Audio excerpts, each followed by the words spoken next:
एक दूत सम्राट के पास आता है जो कि गॉड का एक ऑफर लेकर के आया था, लेकिन सम्राट उसे ठुकरा देता है। इसके बाद में युद्ध छिड़ जाता है जिसमें 6 स्ट्रॉन्गेस्ट टियान यूनिट्स उस पर अटैक करती हैं, लेकिन सम्राट उन सबका डट करके सामना करता है। ये देखकर कि उसका बेटा वो गैंग बहुत ही ज्यादा गुस्सा करता है कि उसके फादर गॉड के अगेंस्ट क्यों गए। तो दोस्ती वो गैंग को बताती है कि 600 साल पहले जब चैंग ने जिया राज्य पर हमला किया, वो इमोर्टल फिनिक्स के पास आया जो कि घायल और मरने के करीब था। उसने उसे सॉरी बोल करके उसे बचाने का डिसाइड किया और अपनी सोल उसके साथ में शेयर कर उसे बचा लिया, और इसके बाद में वो जीवन मृत्यु के दोस्त बन गए और उसकी मदद से चैंग ने जिया को हरा करके ये राज्य स्थापित किया। और उनके मरने के बाद में तुम्हारे फादर वो दूसरे शख्स थे जो अपनी लाइफ दूसरों के साथ में शेयर करने की इच्छा रखते थे, और वो इमोर्टल फिनिक्स तुम्हारे फादर की बॉडी में ट्रांसफर हो गया जो कि एक बीस्ट था। वहीं सम्राट उस कोई टियान को हरा देता है और अब सब समझ जाते हैं कि उसके अंदर कोई डिवाइन पावर है। और अब मिसम्मा जियो को मारने उसके पास आता है और सबको लगता है कि किंग ऑफ शांग कोई मॉन्स्टर है। सम्राट को लड़ता देख दूत भी हैरान था और अब सम्राट भी बहुत गुस्से में था और वो टियान को खत्म करने की कसम खाता है। और उसके एक एक बार से सब कुछ डिस्ट्रॉय हो रहा था और अब ताइजी और जुई दोनों मिलकर के अपने साथियों का साथ देने आते हैं।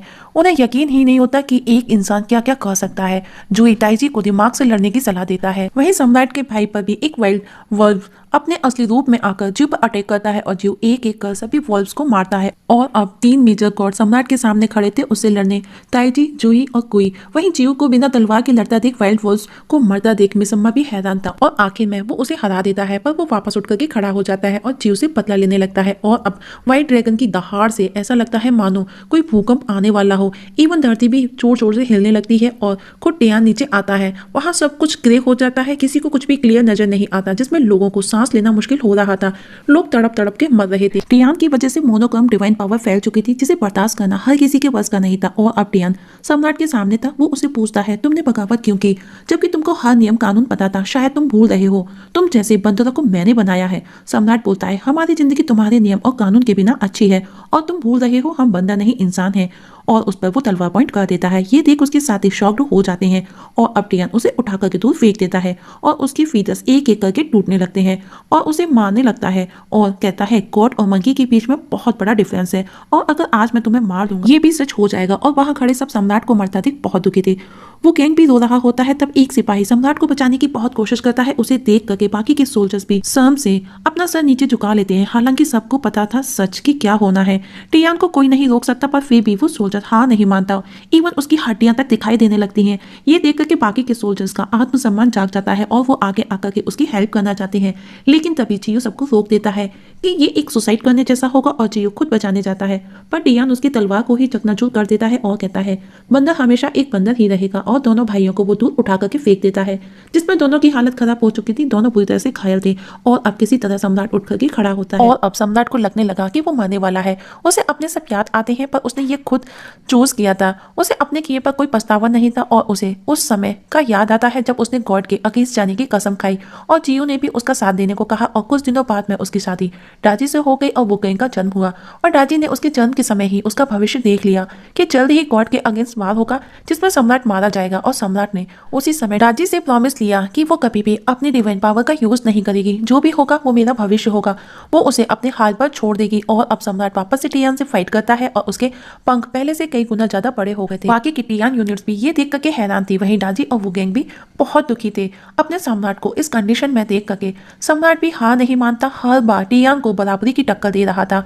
पर सम्राट देखता है कि उसकी लड़ाई से उसी की जनता को परेशानी हो रही होती है, तो अब सम्राट हवा में जाकर के फाइट करता है। और फाइट के दौरान टियान की फिंगर जरा सी कट हो जाती है जिसमें से थोड़ा सा ब्लड निकलता है। उसे देख करके उसे बहुत गुस्सा आता है क्योंकि हजारों साल में किसी ने ऐसा नहीं किया और अब वो पूरी पावर के साथ में उसे मारता और उसके फीदर्स तक उखाड़ देता है।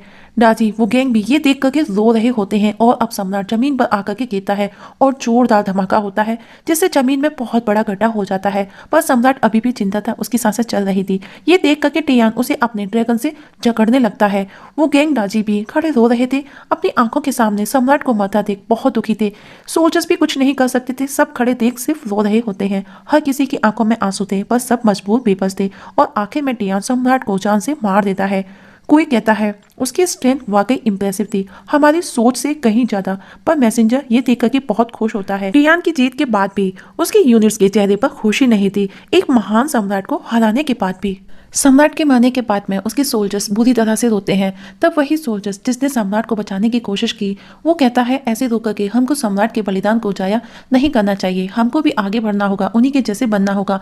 और अब सब सोल्जर्स मिलकर के उनसे फाइट करते हैं, पर अब सब मीनिंगलेस था। सम्राट की डेथ के बाद में सोल्जर्स भी एक एक करके मारे गए जो की द्वारा। हालांकि टियान ने सम्राट की डेथ के बाद ही बैटल ग्राउंड छोड़ दिया था। वो गैंग भी अपने फादर के लिए बहुत दुखी था, वो बहुत रोता है क्योंकि वो लगभग जीत के करीब थे, लेकिन डाजी उसकी माँ शांत थी। तभी वुगेंग देखता है कि जो उनके राज्य के अंदर आ गया है। वो अपनी माँ को वहां से चलने का बोलता है, पर डाजी मना कर देती है क्योंकि राज्य के बाहर टियान है जो कि हजारों सिपाहियों के साथ अब हमारा जिंदा रहना मुश्किल है।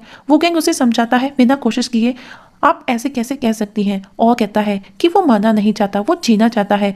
जो आदमियों को मार करके औरतों को गुलाम बना रहा था, पर वुगेंग हार नहीं मानता और वो वहां से अकेला ही जाने लगता है। ये देख करके डाजी जिस टावर पर खड़ी थी उसमें आग लगा देती है। वुगेंग अपनी माँ को ऐसा करने से रोकता है, पर डाजी उसे कहती है बिना डर के मौत को एक्सेप्ट करो। पर वुगेंग सर्वाइव करना चाहता था, वो जीना चाहता था, पर डाजी उसकी एक नहीं सुनती और उसे ना चाहते हुए उसे अपने हाथ से मार देती है। वुगेंग बहुत रिक्वेस्ट करता है, वो बहुत रोता है कि वो मरना नहीं चाहता, उसे जीना है, पर वो नहीं सुनती क्योंकि डाजी नहीं चाहती थी कि जो उसे टॉर्चर करे और खुद भी उस जल्दी आग में कूद जाती है। और डाजी की सिस्टर को भी पता चल जाता है कि उसने सजा के डर की वजह से सुसाइड कर लिया है। तभी हमें वापस से वुगेंग को दिखाया जाता है ठीक हमारी तरह से। उसे खुद को भी समझ नहीं आता कि वो उसका सपना है या हकीकत। उसकी माँ ने उसे चाकू से मारा लेकिन उसकी बॉडी पर एक भी घाव नहीं था और अब वो छिप करके देखता है कि जो के सिपाही लूटमार कर रहे थे और कहता है मैं उनके लिए मर चुका हूँ और अगर मैं पकड़ा गया तो। तभी वहां उसके पास से कुछ सिपाही गुजरते हैं।